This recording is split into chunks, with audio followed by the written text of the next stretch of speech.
अगर आपको ऐसी कहानियां पसंद नहीं है जहां बुराई हमेशा जीतती है, लेकिन फिर भी आपको डर का मजा लेना है, तो आज की कहानी आपके लिए है।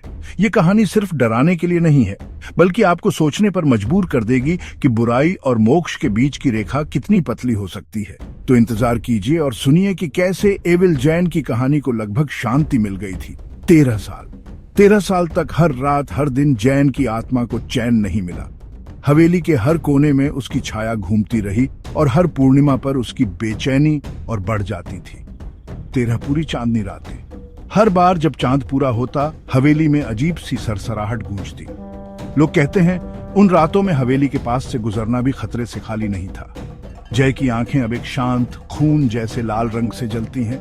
ये आंखें अब डर और दर्द की कहानी कहती हैं, जैसे उनमें कोई पुराना जख्म छुपा हो। हर पूर्णिमा पर वह राख से लिखता है, लौटो, बलिदान दो, मोक्ष मेरे लिए नहीं है। ये शब्द सिर्फ जमीन पर नहीं, हवेली की दीवारों पर भी गूंजते हैं। हर कोई जानता था कि जैन की आत्मा को चैन नहीं है, लेकिन कोई भी उसकी पीड़ा को समझ नहीं पाया। लेकिन असली बीमारी उसके शरीर में नहीं है, उसकी आत्मा में है। उसकी आत्मा में एक ऐसी आग जल रही थी जो बुझने का नाम नहीं ले रही थी। जय के भीतर की ये लड़ाई बाहर से दिखती नहीं थी, लेकिन उसकी हर हरकत में झलकती थी। हवेली के खंडहरों में हर ईंट, हर दरार जैन की कहानी को चुपचाप सुनती रही। आज रात जैन हवेली के खंडहरों में स्वामी अद्वैतानंद आखिरी अनुष्ठान की तैयारी कर रहे हैं। जैन की शापित आत्मा को नष्ट करने की एक आखिरी उम्मीद। यह अनुष्ठान साधारण नहीं था।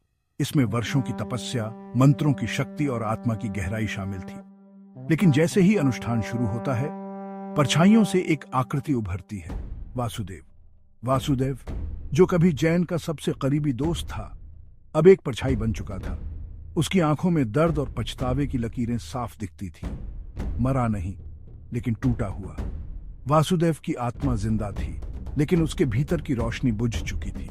उसने जैन को बचाने की कोशिश की थी, लेकिन खुद को खो बैठा। जैन को हराने के लिए वासुदेव को खुद को खोना पड़ा था। यह बलिदान आसान नहीं था। हर रात वासुदेव अपने फैसले पर पछताता, लेकिन जानता था कि यही एक रास्ता था।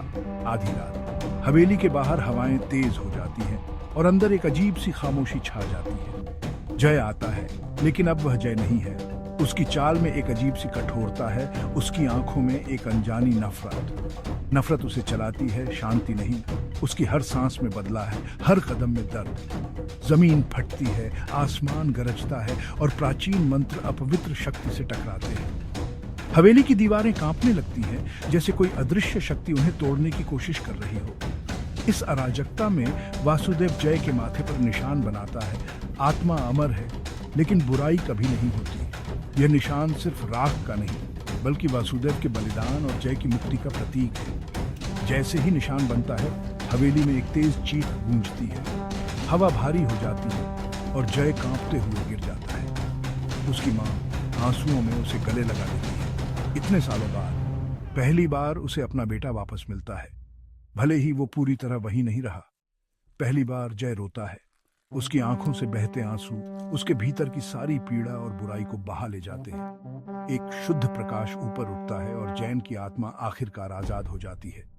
हवेली में पहली बार एक सुकून भरी शांति महसूस होती है, जैसे बरसों पुराना बोझ उतर गया हो। सुबह शांति लाती है। हवेली के खंडहर अब डरावने नहीं लगते, बल्कि एक नई शुरुआत का संकेत देते हैं।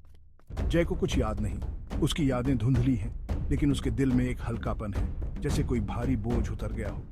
लेकिन राख पर एक संदेश लिंगर्स, लौटो, बलिदान दो, मोक्ष मेरे लिए नहीं है। यह संदेश अब भी हवेली में गूंजता है, जैसे कोई अधूरी कहानी बाकी हो। हर आत्मा मोक्ष नहीं चाहती, कुछ बस अपना रास्ता वापस सीखती है। और यही है जैन की कहानी की सबसे बड़ी सीख। कभी कभी मुक्ति का रास्ता खुद को खोकर ही मिलता है, और हर अंत एक नई शुरुआत का संकेत देता है।